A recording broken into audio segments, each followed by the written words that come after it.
প্রিয় বোন, একজন নারী হিসাবে আমাদের জন্য আল্লাহর পক্ষ থেকে জান্নাতের পথে সহজ কিছু দরজা খোলা আছে। কিন্তু আমাদের সামনে এমন কিছু মহিয়সী নারী আছেন যাদের ঈমান, ধৈর্য এবং আল্লাহর প্রতি আনুগত্যের কারণে তারা সর্বকালের শ্রেষ্ঠ নারী হিসাবে পরিচিত। রাসূলুল্লাহ সাল্লাল্লাহু আলাইহি ওয়াসাল্লাম নিজেই এই চারজন নারীকে জান্নাতের শ্রেষ্ঠ নারী হিসাবে ঘোষণা করেছেন। আজ আমি আপনাকে সেই চারজন জান্নাতি নারীর জীবন থেকে শিক্ষা দেব, যাদের আদর্শ অনুসরণ করলে আপনিও জান্নাতের পথে অবিচল থাকতে পারবেন।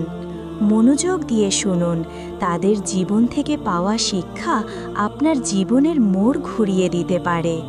প্রথম নারী খাদিজা বিনতে খুয়াইলিদ রাদিয়াল্লাহ। তিনি ছিলেন রাসূল সাল্লাল্লাহু আলাইহি ওয়াসাল্লামের প্রথম স্ত্রী এবং সবচেয়ে বড় সমর্থক।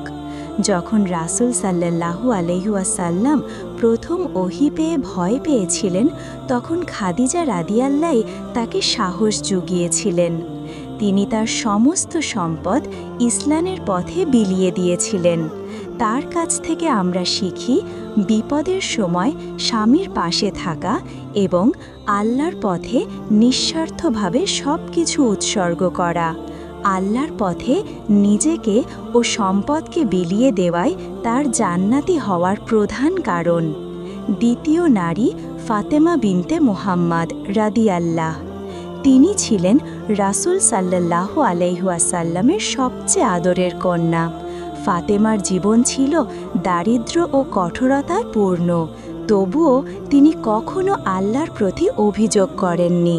তিনি ছিলেন ধৈর্য, সন্তুষ্টি এবং পারিবারিক আনুগত্যের মূর্ত প্রতীক। তার কাছ থেকে আমরা শিখি দাম্পত্য জীবনের কষ্টেও ধৈর্য ধারণ করা এবং অল্পে তুষ্ট থাকা। তিনি দুনিয়ার ভোগ বিলাসিতা ছেড়ে আল্লাহর সন্তুষ্টিকে বেছে নিয়েছিলেন। তৃতীয় নারী আসিয়া বিনতে মুজাহিম, ফেরাউনের স্ত্রী। আসিয়া ছিলেন পৃথিবীর সবচেয়ে অত্যাচারী শাসক ফেরাউনের স্ত্রী। তিনি ছিলেন সীমাহীন সম্পদের অধিকারী, কিন্তু তার চারপাশে ছিল ঘোর কুফুরের অন্ধকার। তিনি ফেরাউনের সব ভোগবিলাস ত্যাগ করে মুসা আলাইহি ওয়াসাল্লামের প্রতি ঈমান এনেছিলেন এবং তার স্বামীকে অস্বীকার করেছিলেন। অত্যাচার সহ্য করেও তিনি ঈমানকে আঁকড়ে ধরেছিলেন। তার কাছ থেকে আমরা শিখি সর্বোচ্চ বিপদের মুখেও ঈমানকে রক্ষা করা এবং আল্লাহর কাছে জান্নাতের আবাসন প্রার্থনা করা। চতুর্থ নারী মারিয়াম বিনতে ইমরান। মারিয়াম ছিলেন পবিত্রতা, সতীত্ব ও একনিষ্ঠ ইবাদতের প্রতীক। তিনি ছিলেন এমন একজন নারী যিনি সর্বাবস্থায় আল্লাহর প্রতি আত্মসমর্পিত ছিলেন। আল্লাহ তার পবিত্রতার কারণে তাকে বিশেষ মর্যাদা দান করেছিলেন।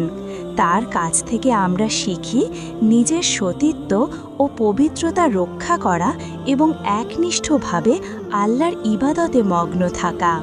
প্রিয় বোন, এই চারজন মহিয়সী নারী আমাদের সামনে প্রমাণ করেছেন দুনিয়ার পদ বা সম্পদ নয়, বরং ঈমান, সতীত্ব, ধৈর্য এবং আল্লাহর পথে আত্মত্যাগই জান্নাতের রানী হওয়ার একমাত্র চাবিকাঠি।